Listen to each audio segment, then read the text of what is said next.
6年后，大庸重整兵马，再一次出征东夏。本侯抱着必死的决心出征，但这次东夏没有了鬼玺的庇护，被打得俯首称臣。可本侯驻守东夏3年，却一直没有找到这件宝物。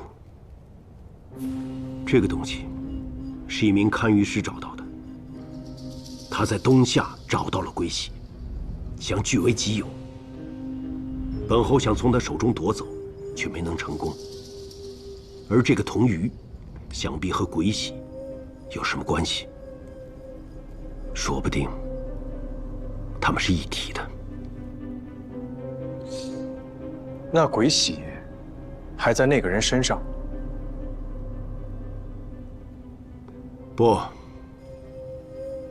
不在他身上，而他已经死了。那是他的命。敢拿侯爷的东西，他必须死。10年了，我找遍了所有的地方，却始终找不到。本来心都淡了，可现在有了你，就不一样了。侯爷是想让我助您找到鬼玺？没错。藏海愿为侯爷效犬马之劳。这件事情就交给你了。是。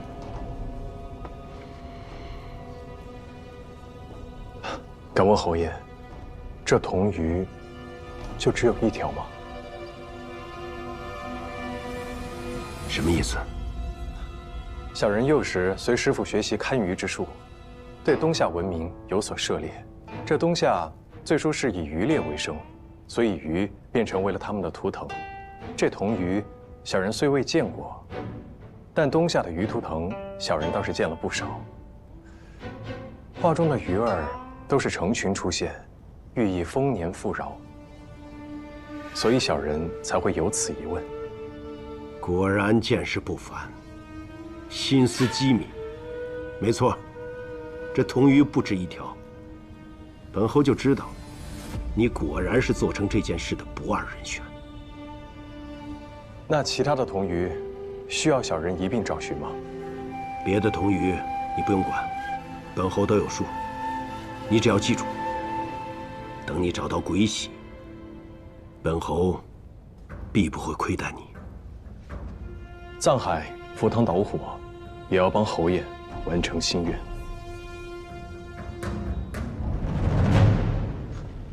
鬼玺，我曾听闻过一些流传在东夏的传说，它被称为昆仑圣母的恩赐，东夏君王的秘宝。可那都是一些虚无缥缈的说法呀！我一直以为那东西只存在于传说中，大庸都无人知晓。没想到竟被你爹找到，还带了回来。我也没想到，我竟然还要帮平津侯去找他。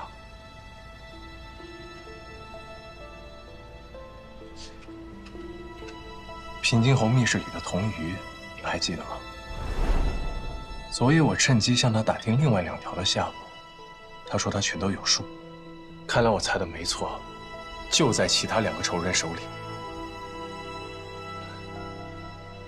不过，就算平津侯如此信任我，他还是不肯向我透露半分第3个人的事儿。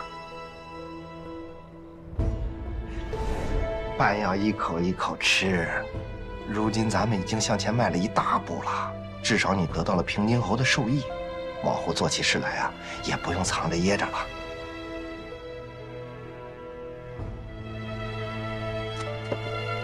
师傅，您说鬼玺真的存在吗？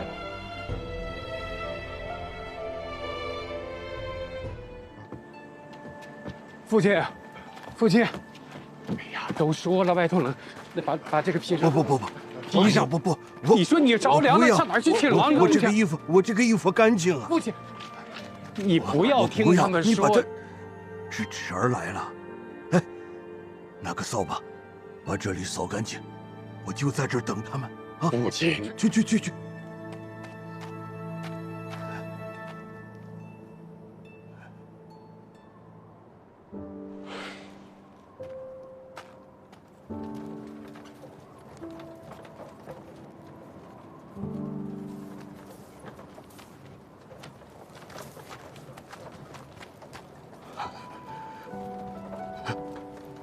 侄儿，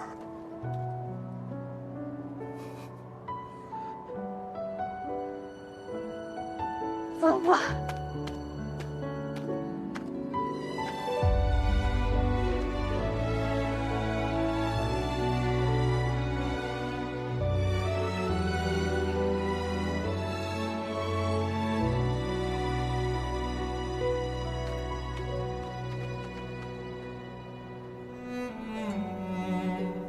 侄儿，一路走来辛苦了。来，让祖父好好看看你。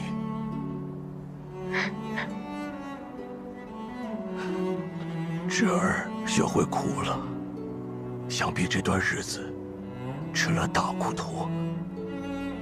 家里面还好吗？祖母还好吗？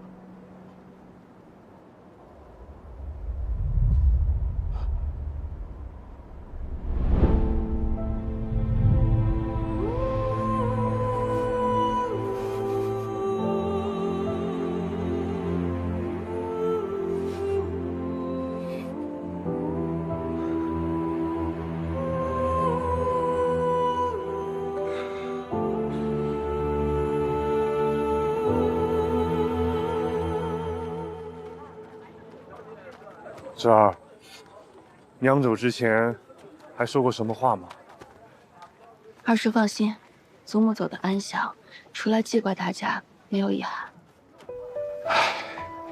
为子不孝，最后又不能陪在娘的身边，惭愧啊！对了，你二婶跟李儿都还好吧？都好，李儿懂事了不少，功课也有长进。那我就放心了。婶儿，那你三婶又没给我带什么东西啊？都在包袱里呢，给伯鱼带的多。都是你娘给你收拾的，走去看看。满心都是国语，眼里哪有我呀？哎，姐儿，你过来。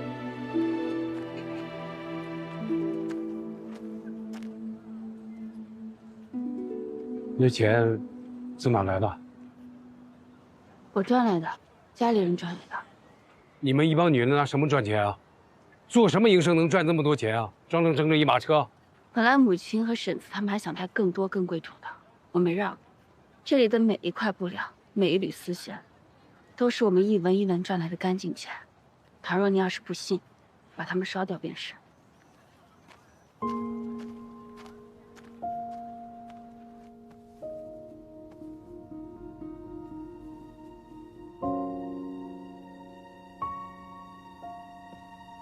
祖母临终前叫我把这个带来。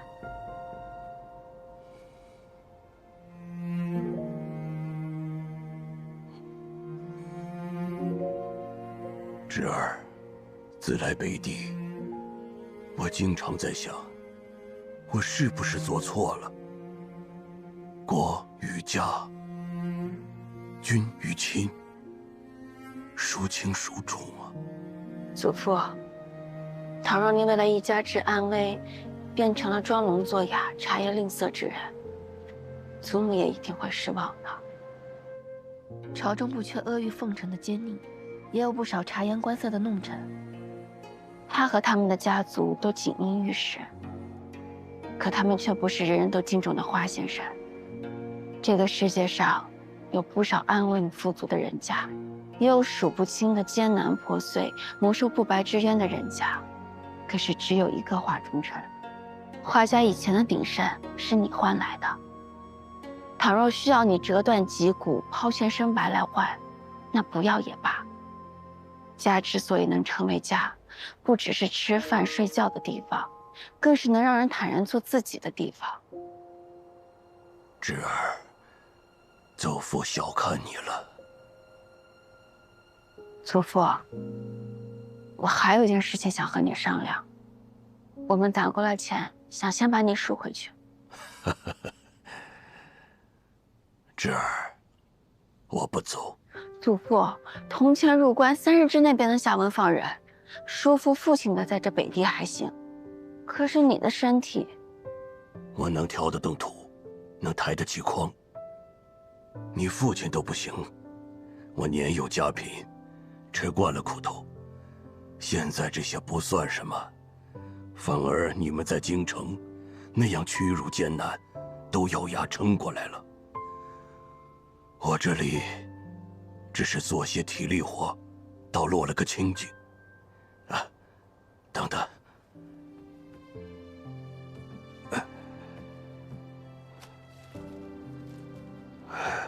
你看，平阳帮我弄了些纸，这几日我开始写新的书稿。你看，他们都在这儿。这几间屋子，床铺、桌椅、盆盆罐罐，都是我们从无到有，一点点做起来的。我不能丢下他们独自回去。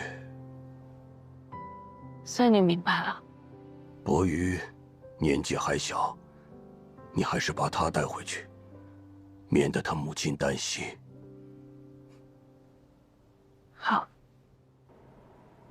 我不去。为什么？师姐姐，祖父说的对，大家都在这儿呢，我不走。我年纪小，但是我也能干活。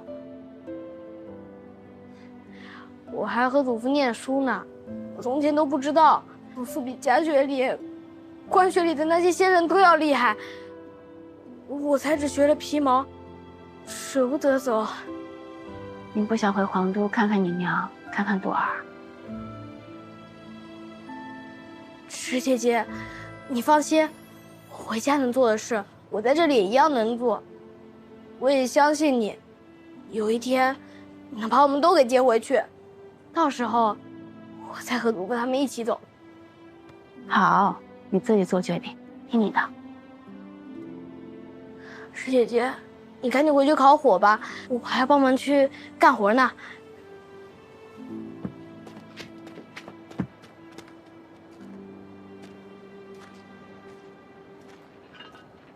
三叔，是儿，可是还少什么东西啊？这里实在是太冷了，你也知道，你三叔我以前腿脚就不好啊。是有何事？方才我看见你和伯玉说话，三叔没有偷听啊，没有想到你们能赚那么多钱，竟还赎了人。哎呀，我的好师女儿，你既然能带那么多钱来，能不能把我也带回去？我实在是受不了了，你知道吗？真的，你不知道，这半年我们在河坝上每日抬土、砸石头，过得连畜生都不如啊！父亲四叔也是如此吗？是，但是他们身体强壮，你看我的手。是你自己没出息，大哥，父亲还在这儿啊，我这个做大哥的还在这儿，你家伯玉家小孩子也在这儿，你倒先逃啊！天底下有你这样做儿子做父亲的？大哥，家里都是女眷，总得有个男的去支撑吧。再说你三婶，虽然能干，但她毕竟是个妇人，没有我，她可怎么熬啊？三叔放心，三婶每日要管看账铺，还要管着小孩子，她要操心的事情多了去了，暂且没有空管你。大哥，大哥。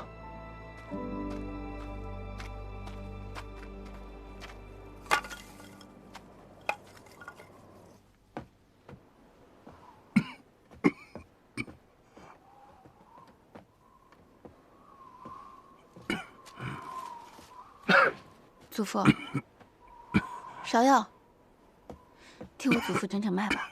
没事。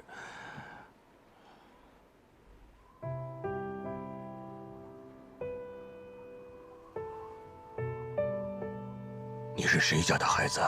他说他是花家的。我就是花家的，只是一点小困寒，吃3副药就好。哦，我那箱子里有药，吃3副就好。祖父，芍药受过伤，看着有点傻，心肠是最好的。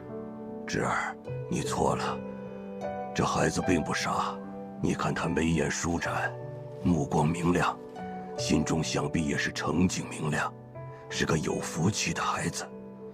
你们一路凶险艰难，我真不知道你们这些小姑娘是怎么过来的。我哥哥护送我们回来的，不凶也不险。你哥是谁呀？哎，怎么没有引荐？啊，是我一位朋友，恰好一起顺路。哦。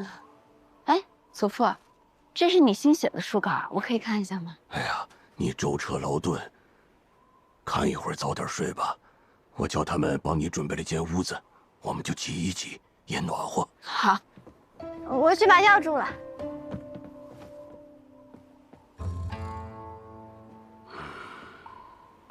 一个朋友。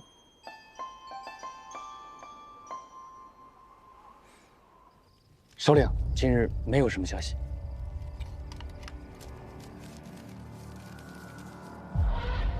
这几日没接到人，恐怕周司使已进入北阳了。那里可是吴勇的地盘，水泼不进，还会打草惊蛇，只能再次等。是。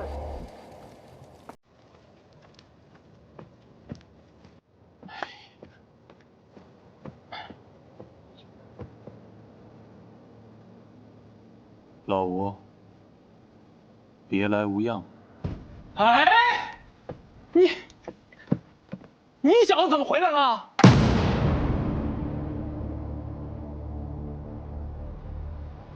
进了七秀司了。不瞒你，如今我是七秀司使。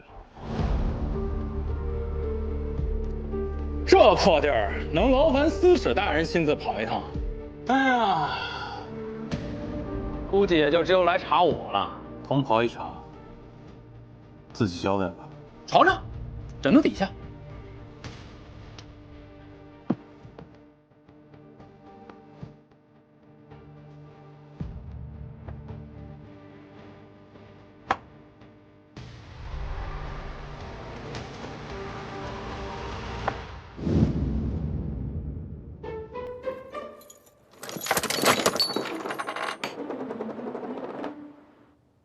这都什么呀？罪证啊！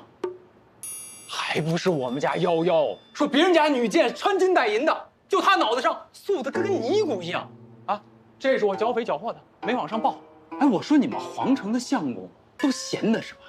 这朝廷上上下下的官有几个清廉的？你们不查，非得拿我们穷当兵的开刀啊！你轻点，这桌子自己买的。吴勇，你再不说实话，我保不住你啊！即便你说了实话，我也得亲手处置你。啊，有病吧？啊，是不是有病？为这么点鸡毛蒜皮的事就要砍了我的脑袋？我这辈子倒死也没有给你老父亲当柴火。怕掉脑袋就别跟昭人勾结。昭人？什么昭人？你说的是什么呀？我说我私制均田的事啊。你还私制均田？当没说。老吴，你跟我说实话。你跟昭国细作究竟说了什么？我吴勇对天起誓，我要与昭国人有半分干系，让我不能人道，让我夭夭枝枝花花，一人休我就立头针。你闭嘴吧！京里抓了个探子，说你投了昭人。我投他个祖宗！这没影的事儿编得出来。要么你这儿有内鬼，要么皇都里出了贵。这简单。北地就这么些人，要查容易。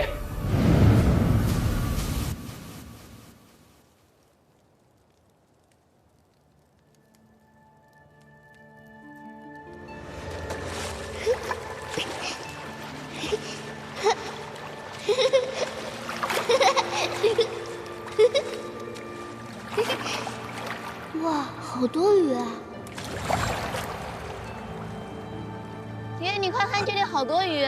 祖父老了，跟不上你。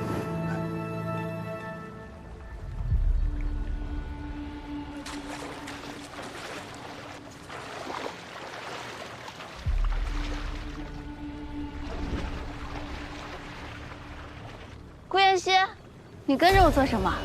为什么不说话？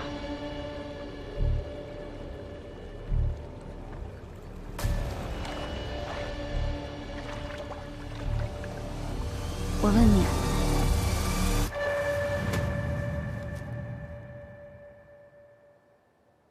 做梦了？方才你说梦话，要问我什么？不记得了。你要忙的事情都忙完了。有眉目了。放心。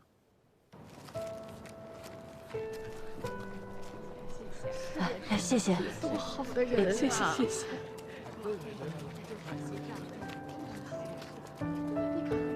你就是花大姑娘吧？是。真是多谢了。我儿子发烧已经3天了，今天早上从你这领的药包，只煎了1剂就已经退烧了。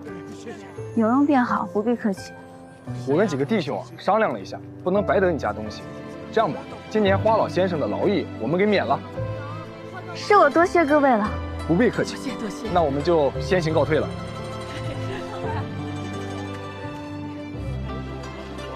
舅舅姐姐，谢谢。四叔，看来皇都的生意不错，有闲钱了。这些东西在皇都算不上什么，在300城倒是稀罕。你看这些排队的人啊，他们是谁的父母，谁的孩子，也不知何时才是归期。此城临近昆虚之巅，3季飘雪，没有暑天，所以叫300城。所幸盛夏那季，山腰下会开满杏花，风景倒是宜人。哦，对了，尝尝。这是什么？我们这儿生的杏子，野的，我摘了许多，晒成的杏干，甜得很。到了暮春时节，天气开始变暖，边城内外会开满杏花，如同升起云雾一般。一到夏天，就有很甜的杏子可以吃。原来是真的。自然是真的了，这可是你四叔一颗颗洗干净晒干的，一点都不掺假。孩子的名字我想好了，叫什么？鸢飞鱼跃，就取这个鸢字。是纸鸢的意思。鸢也其飞也翔，希望鸢儿长大以后凶猛似鸢痴，飞得远远的，高高的。鸢儿。合适啊。昨天你来呢，将家里的近况都数了遍，我连伯里现在读什么书都知道，可唯独没说你自己。我没什么。你可别想骗我啊！哎，你这么大的时候我就看着你，甭嫌瞒着你四叔。我问你，可是有喜欢的人吗？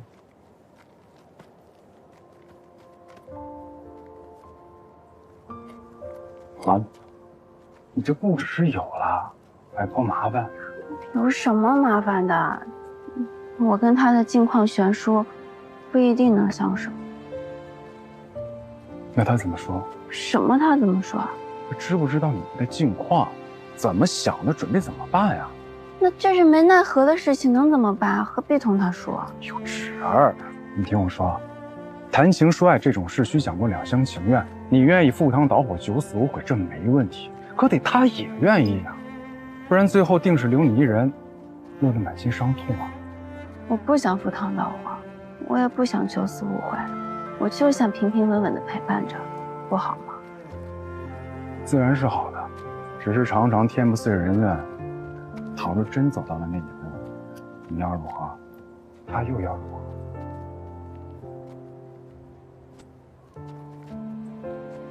哎呀，行了，四叔，你要是空着去帮他发药嘛。不听长辈言，吃亏在眼前。行了，我也不说了，我还要回西坝河上做工呢。走了。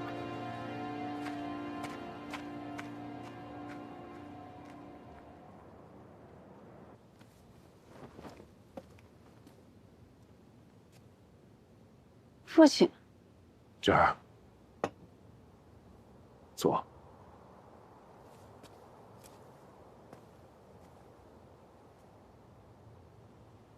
得向当年赔个不是。这几日听包家说了家里的事儿，师弟没见识，那日说了大错特错的话。爹，你以前从来都不会低头认错的。错了就是错了，若是不说，下次想同你说就不是合适了。我对你母亲，对你和柏林，都亏欠的太多。我是就这样埋骨在这儿了。不会的，都会回去的。家里已经少了祖母，剩下的一个都不能少。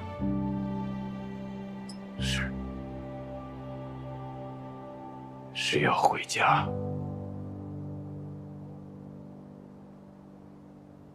快点，快！快！哎，你快！你，还有你，还有你，跟我走，监工找。去哪儿啊？北营将军府。走。一个一个进，你看，第一个。这名见过将军，干什么的？这名是西坝河上砸石头的。近来在工地上可见过生人没有？没有。三白城里呢？见过北边来的人没有？也没有。你想想再说。将军想问话，又不肯如实相告，翠民就是想从实招来，他也不知从何说起啊。近来有逆贼蠢蠢欲动，派出细作散布谣言，本官特来查访。是昭国人吗？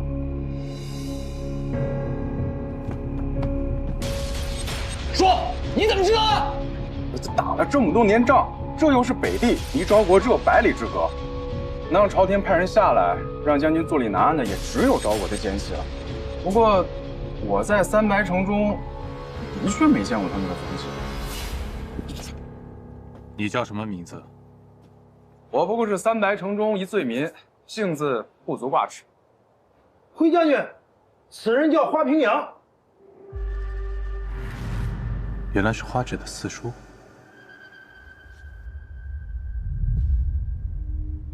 是七秀司司使，他怎么来这儿？只不过我现在和他近况悬殊，还不一定能相守。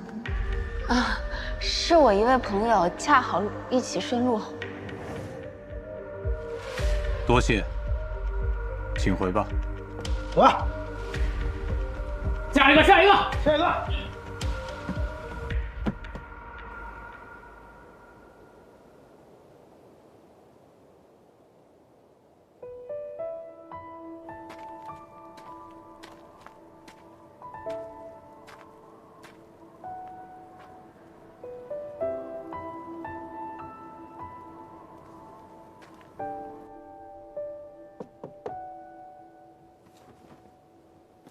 四叔，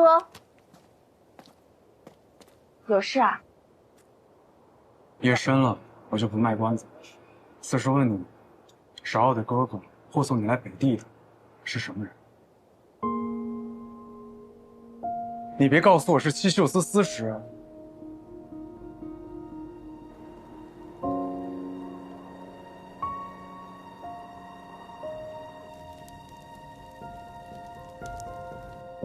四叔，我不想骗你。芷儿，怎么会？你怎么突然问这个？我今日见过他了，那面具我忘不了。芷儿，你告诉四叔，你说的那个心上人，是不是他？我很早就喜欢他了。你该知道七秀司是做什么的，你也一定比我知道他是什么人。芷儿，这是你的私事，四叔本不该过问。可这里面实在太过凶险了。你要知道，你二人的身份如果有朝一日分离，你该如何全身而退呀？我从没有想过要全身而退。你，四叔，就像你说的，这是我的私事，请你替我保密。但是我不会把花家牵扯进来的，我也不想让祖父他们担心。是你能够答应你，可你能答应我吗？无论什么时候，最先想的是你自己，保护好你自己。你都急死我了你！哎呀，四叔，我长大了，你早点去休息吧。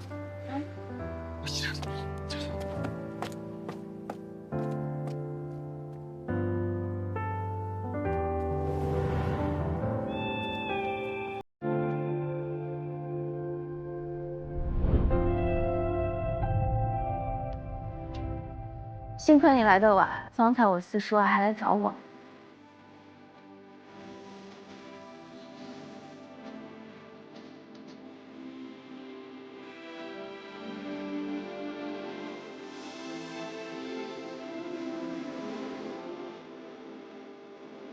你去哪儿了？怎么冻成这样？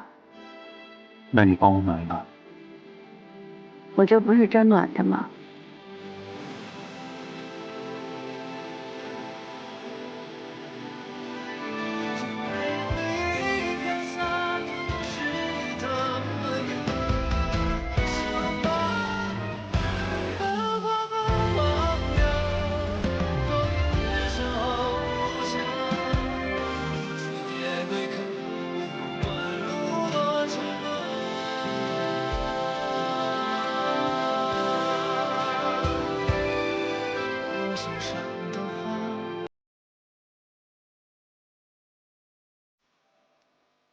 你收敛些，祖父他们就在外头睡着。就抱着，你陪我一会儿，天亮我就走。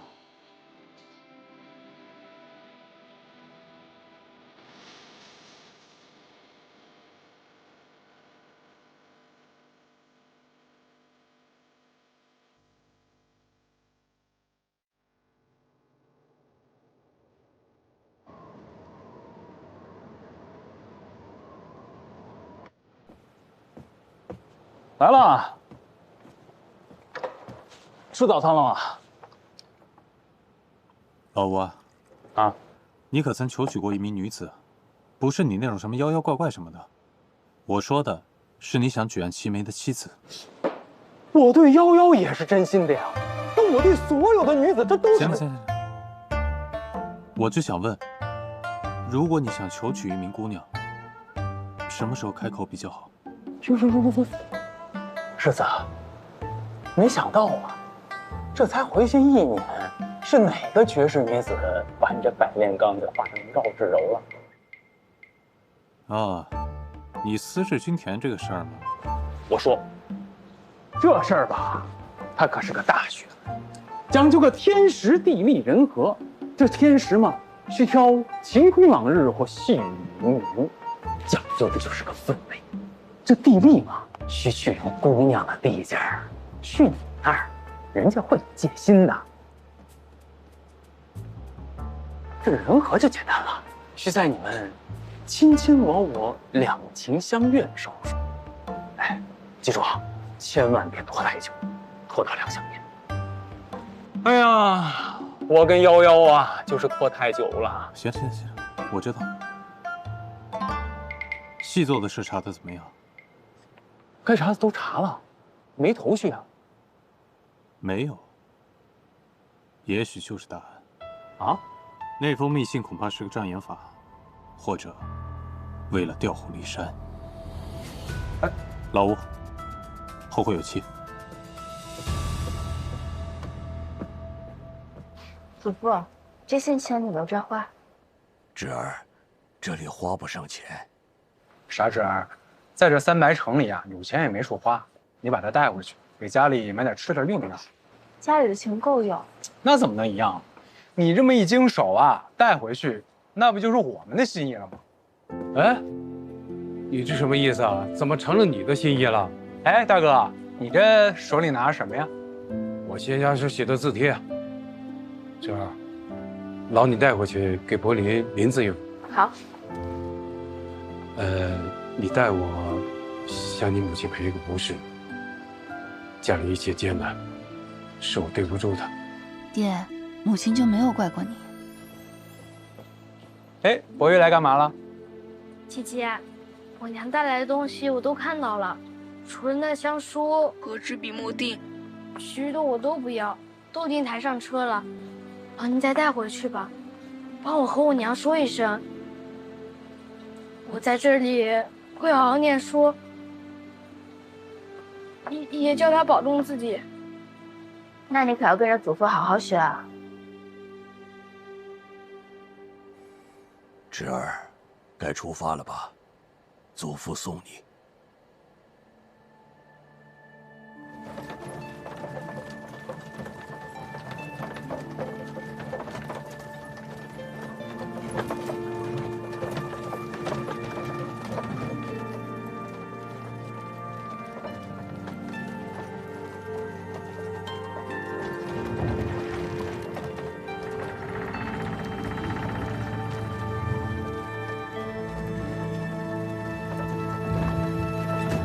祖父，别送了，再往前走就要出300城了。你保重啊。这些信我都会带回去给大家的，不识字的孩子我也会念给他们听的。我一生不信鬼神，但这是个护身符。我听他们说，300城西有一棵千年杏树。杏树下杏花累累，化为红泥，携酒一拜，最是灵验。我就托你四叔，帮我取了一些。哎，你千万不要取笑祖父啊！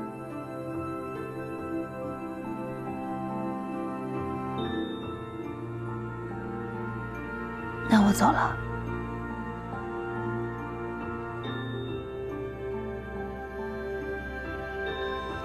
照顾好自己。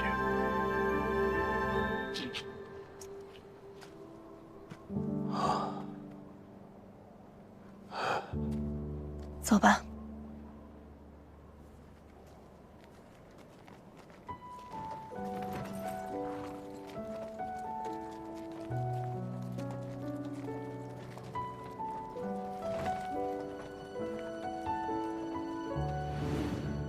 侄儿，别难过了。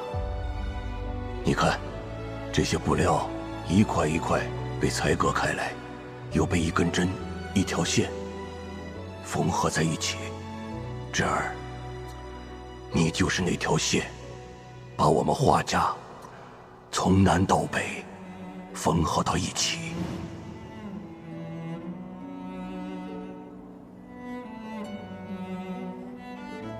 等着我，再给我一点时间。终有一日，我来接你们回家。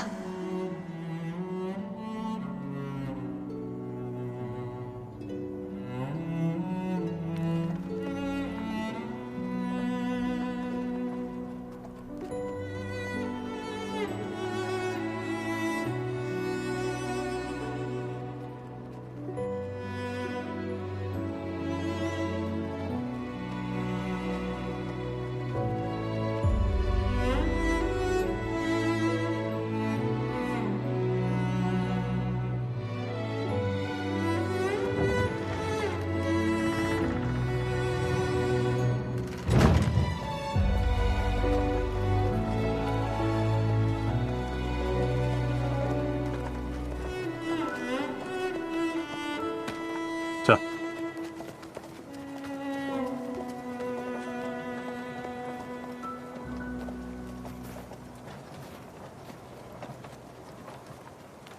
你事情都办完了，黄都可能出事了。哎，你难受啥呀？你爹又不在300城，用你管？那可不就我管你吗？报价。干嘛？对，赶紧。烦人。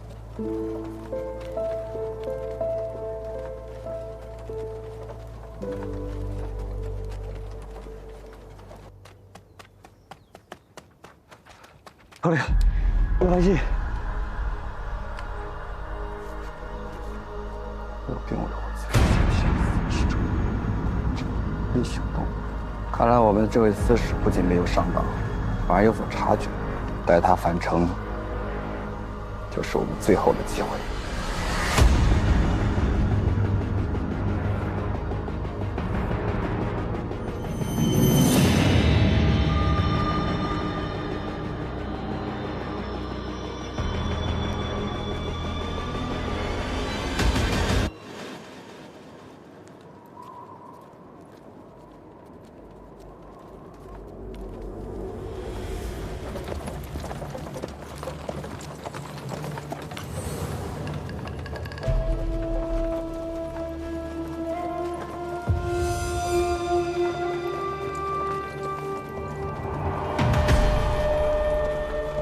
玉。玉，怎么了？花枝，你好好想想，车上可有重要东西。清娟的信都在我身上，车上除了钱，其他都没有了。若只能保一样的，保心。好，别怕。以后我让你走的时候，你只管大马往前冲。发生什么了？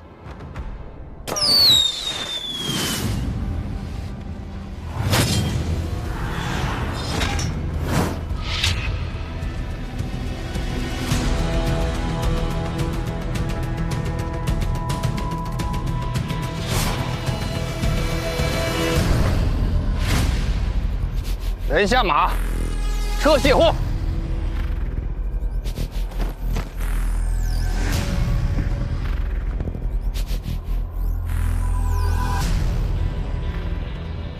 各位，我们空车返乡，车上并无货物。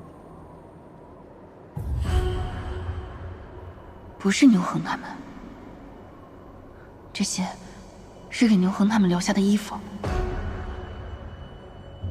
还请各位行个方便。你们有多少钱，都拿出来。报下，拿钱。啊！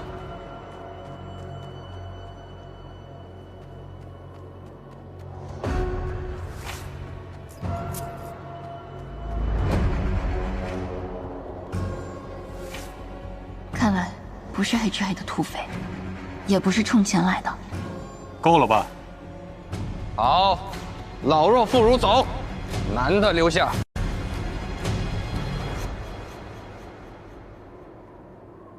也好，你们先走，我们稍后跟上，别耽误了行程。秀。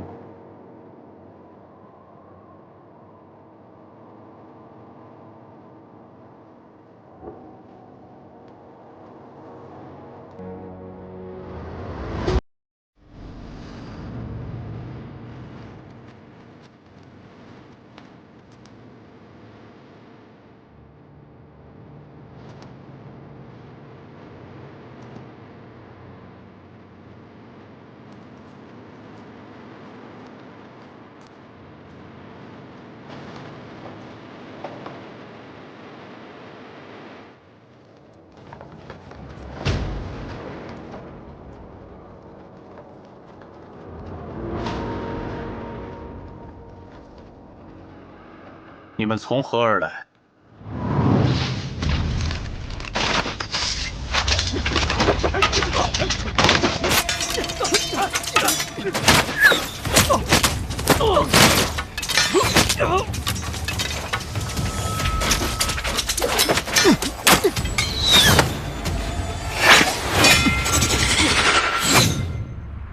把那3个带身手的全给我杀了！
都是行家。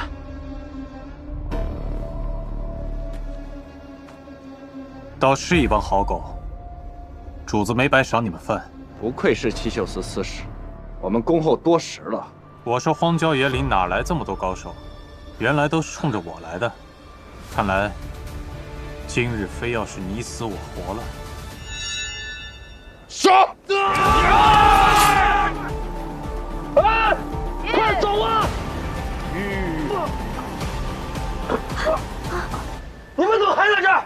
我！叶先生呢？那群土匪个个会使暗器，单冲着叶先生他们来的，把他们围得脱不了身，好像有什么私仇一样。那怎么办，志哥？你们赶紧走。驾！哎，志哥，志哥回！姑娘，